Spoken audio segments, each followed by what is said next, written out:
여러분, 안녕하세요. 아이니예요. 잘 지냈어요? 지난 달에 여행했어요.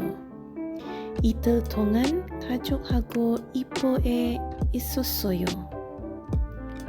쿠알라룸푸르에서 이포까지 운전했어요.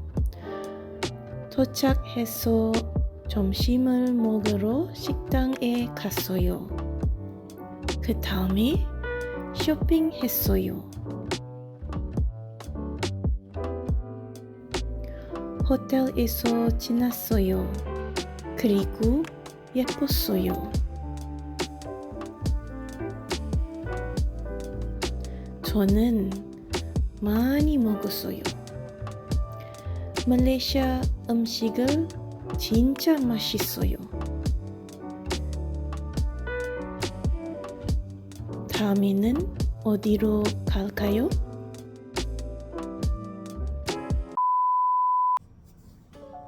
Hi everyone! Since today's vlog is about travel, I thought I'd share my experience about trying to travel to Korea, mainly about the K-ETA application, which is the Korean arrival card which you are supposed to fill up and get approval upon entering Korea.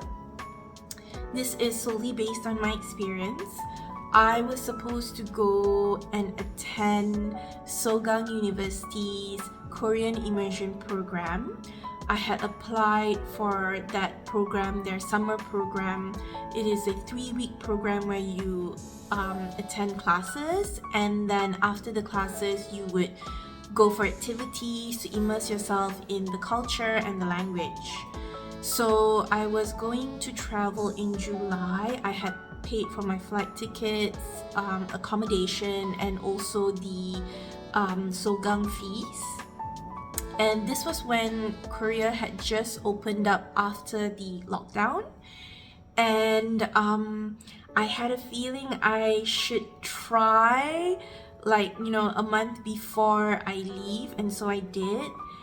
I applied via the app, and initially I didn't think much about it. I just filled up the form without much consideration, and I got rejected. So if you go to the website or the app, it tells you that you will get an approval within 48 hours after you submit all your information. But I actually it took 3 days for me to get a rejection or approval. So after the first attempt, even though I got rejected, I wasn't panicking or anything. This was about a good 3 weeks before I was about to fly, and I decided to apply again because Malaysia and Korea, it is visa free, but you just need to submit the K-ETA. And if you go to the Korean embassy in Malaysia, there is actually a guide to tell you how to fill up all the information, and they tell you to pay attention to your photo, to the address that you're staying. You have to be very specific about why you're going to Korea. It definitely helps if you have acquaintances and you can actually state their phone number and their name in the K-ETA application, but I didn't have all that. As mentioned, I was going to Sogang to do the immersion program.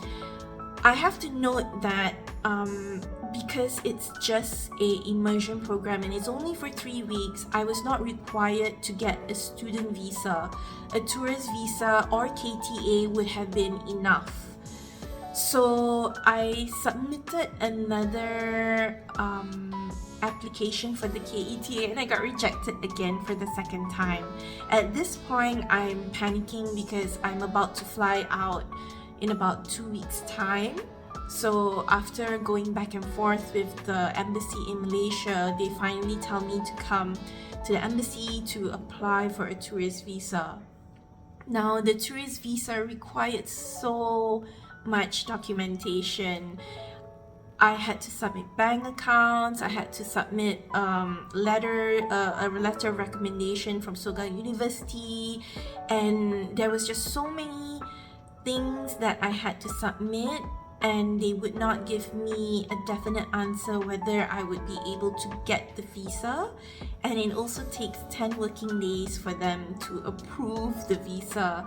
So I'm only down, by that time I was only down to like exactly 10 days. It was rather stressful. I think the last straw for me was when they required me to go to Wisma Putra, which is our Malaysian foreign ministry, to get more documents. I eventually did not go through with it because it was just too complicated and too difficult. So I didn't go ahead with the tourist visa either. At this point, I had applied for the K-ETA 3 times and I had to pull my visa application. I was really lucky to get back my fees, my Sogang University fees. I got back my flight tickets as well because I had paid for Singapore Airlines, and at that time they were still allowing cancellations. And I was also really lucky to get back my accommodation via Airbnb. So I did not burn any money, but I do know a lot of people who had applied for the K-ETA and then got rejected at the very last minute. So this is just based on my experience, and it's also based on 2022. I don't know how it is right now.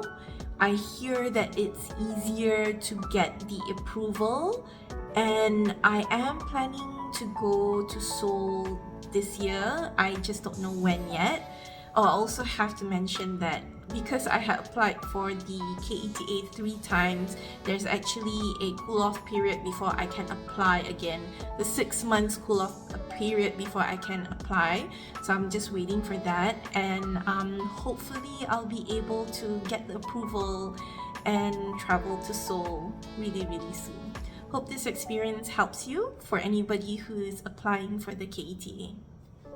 Bye!